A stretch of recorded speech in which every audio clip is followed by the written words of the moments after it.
नमस्कार दोस्तों, मेरा नाम सफ़ी खान है और आपने देखना शुरू किया है SKJ टीवी।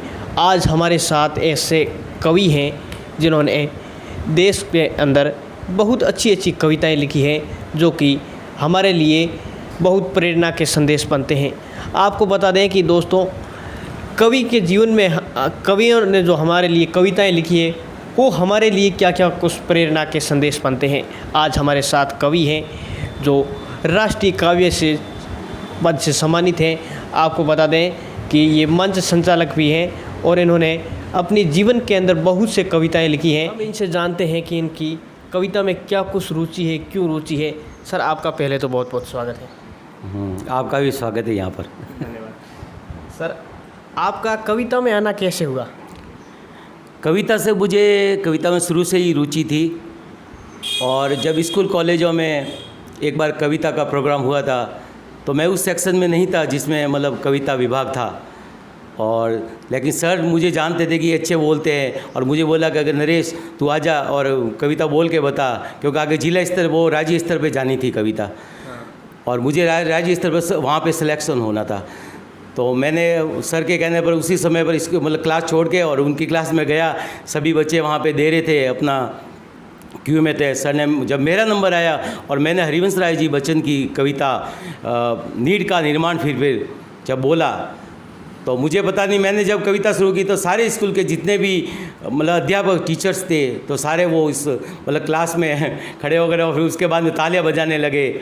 और सर ने फिर मुझे उसी समय मुझे मतलब आगे के लिए सेलेक्ट किया। फिर मैं समदड़ी गया, समदड़ी से आगे गया, राज्य स्तर पर गया।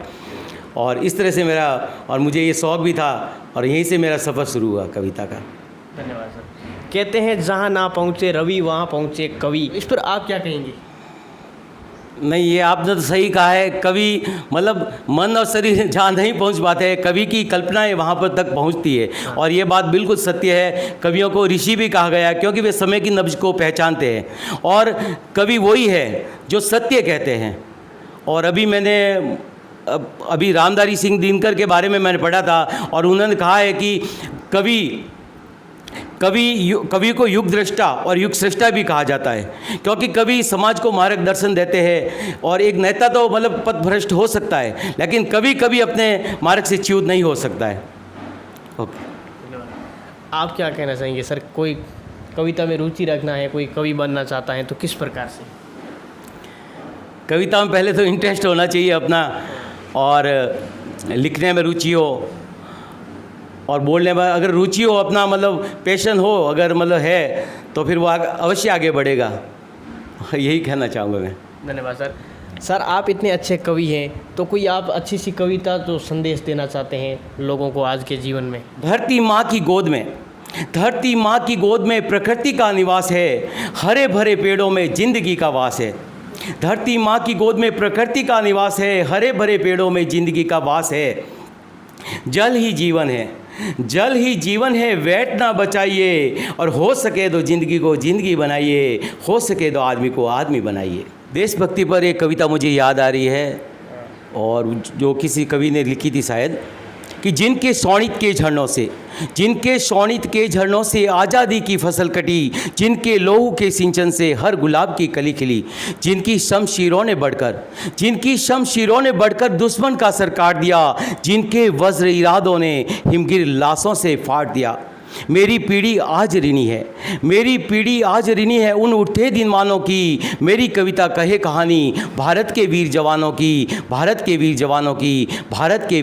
की। और दुश्मन को चैलेंज देता हूँ कि दुश्मन कैसे भूल गया तू राणा के रणधीरों को, चेतक की टापों को भूला, सांगा के शमशीरों को। 80 घाव लिए तन पर हम युद्ध रचाया करते हैं, और अपना शीश कटाकर भी मेवाड़ बचाया करते हैं। बर्छी भालों में पलती है धरती तीर कमानों की। मेरी कविता कहे कहानी भारत के वीर जवानों की। सर, जो ऐसे महान कवि हुए हैं जैसे कवि कबीरदास जी, इनसे आप क्या प्रेरणा लेते हैं? सच कहूँ तो मुझे उनसे ही प्रेरणा मिली है। आज का जो कवि सम्मेलन या काव्य सम्मेलन है वो सब व्यावसायिक है और प्रोफेशनल है, और वहाँ पे वो कविता बोली जाती है जो लोगों को पसंद आए। और मेरी राय में कविता वो है जो देश और दुनिया बदल सके। तो मैंने अभी एक कविता लिखी थी कि कविता शतक के गलियारों में भी सत्य बोलेगी, कविता शतक के गलियारों में भी सत्य बोलेगी और सत्ता सुख में डूबे सांसदों की पोल खोलेगी। कविता बीज है नव क्रांति का, उसको पनपने दो। कविता बीज है नव क्रांति का, उसको पनपने दो। बनवट वृक्ष कविता देश क्या दुनिया बदल देगी। बनवट वृक्ष कविता देश क्या दुनिया बदल देगी। कविता वही होनी चाहिए जो आदमी और देश को बदल सके, समाज को बदल सके, समाज को राह बता सके। यही मेरा कहना है। सर कहते हैं कि नारी शक्ति होती हैं, आप कवि लोग नारी के बारे में क्या कुछ विचार रखते हैं? नारी तो वास्तव में शक्ति ही होती है और मैं नारियों का बहुत ही सम्मान करता हूँ, आदर करता हूँ। मैंने अभी एक कविता भी लिखी थी जो कल मैंने मन संचालन में सुनाई थी कि तुम्हें नभ की बिजलियों ने उजालों से सजाया है। और इस सभी जितनी भी प्लानेट की नारियां मैं उन सबको समर्पित करता हूं, डेडिकेट करता हूं। 4 पंक्तियां कि तुम्हें नभ की बिजलियों ने उजालों से सजाया है, नदी की कल कलहटों ने तुम्हारा गीत गाया है, सितारों ने चमक भर दी, सितारों ने चमक भर दी तुम्हारे नैन तारों में, पवन सा वेग कदमों में, जगत चलता इशारों में, गले की मधुरिमा देवी, गले की मधुरिमा देवी ये कोयल दे गई तुमको, झांक लो देवियों खुद में, तुम ही दुर्गा भवानी हो, तुम ही दुर्गा भवानी हो, तुम ही दुर्गा भवानी हो। धन्यवाद सर। सर आप राजस्थान से हैं तो राजस्थानी के बारे में आप कुछ लिखते हैं, राजस्थानी कविता वगैरह? राजस्थान में मतलब क्या, राजस्थानी भाषा के बारे में इतना नॉलेज नहीं है। राजस्थान बोलते हैं लेकिन उसमें कभी क्या कविता नहीं लिख पाए हम।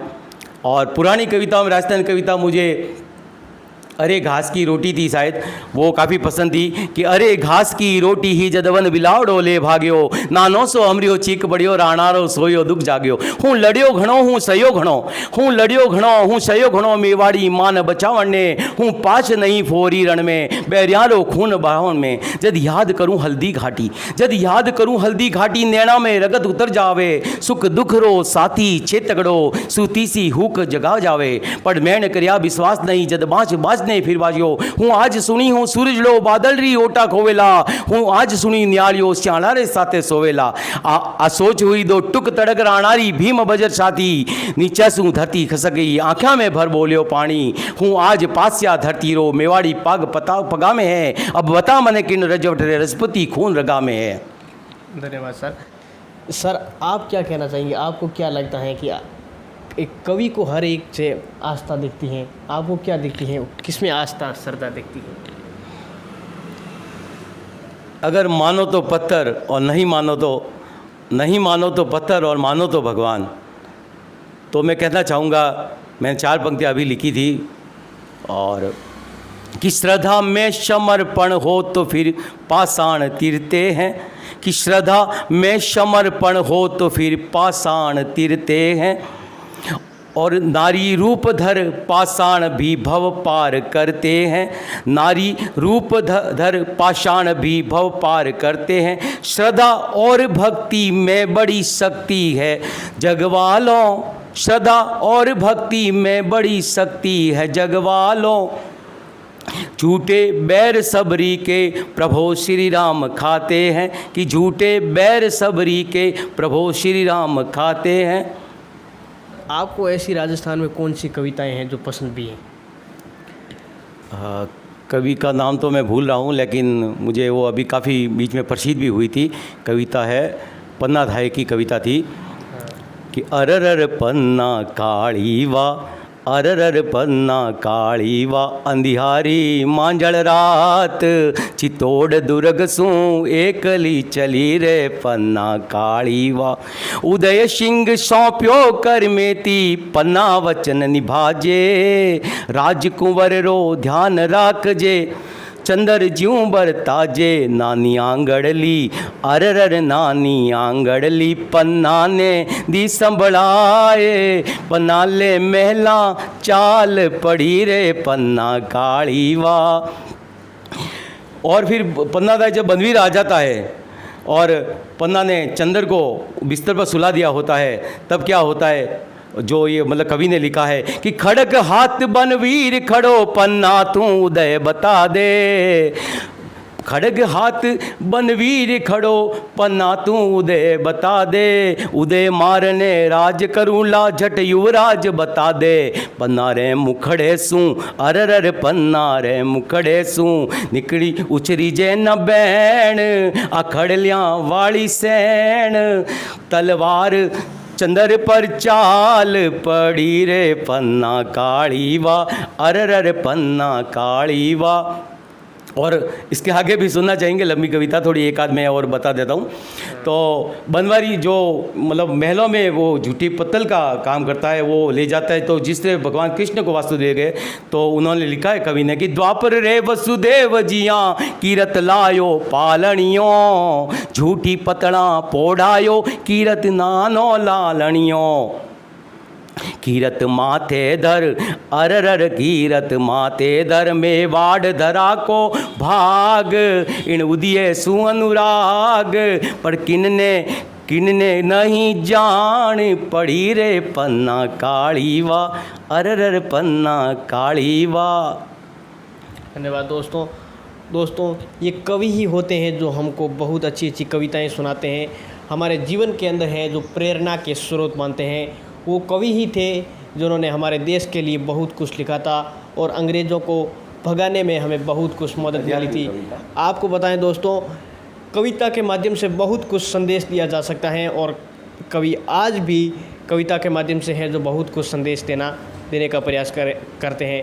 ये थे हमारे साथ नरेश जी बालोत्रा, इनका बहुत बहुत धन्यवाद सर, हमको आपने समय दिया, इसके लिए बहुत बहुत बहुत धन्यवाद आपका भी, आपने भी कीमती समय हमें दिया। और एक लास्ट अध्यात्म की कविता जो मैं लिखी है वो बोल देता हूँ मैं। किरणों की डोर थाम कर लो सिंदूरी सुबह उतर आई, तम सागर में जो नाव फंसी छाई उस भर भी अरुण आई। विष बुझी हवाएं इस युग की, आज की हवाएं कैसी है कि विष बुझी हवाएं इस युग की, आशा के स्वप्न झरे सारे, चिंतन के तट पर खामोशी दूषित कुदरत के गलिहारे, पाथे ये पुण्य तुम बांट रहे हे सुधा धाम, हे सुधा धाम, यह मंगलमय मंगल वेला रसभीनी ऋतु नैना विराम, निष्ठा पंचिन के पंख लगे, तुम ज्योतिपुंज तुमको प्रणाम, तुम ज्योतिपुंज सत सत प्रणाम, सत सत प्रणाम। धन्यवाद।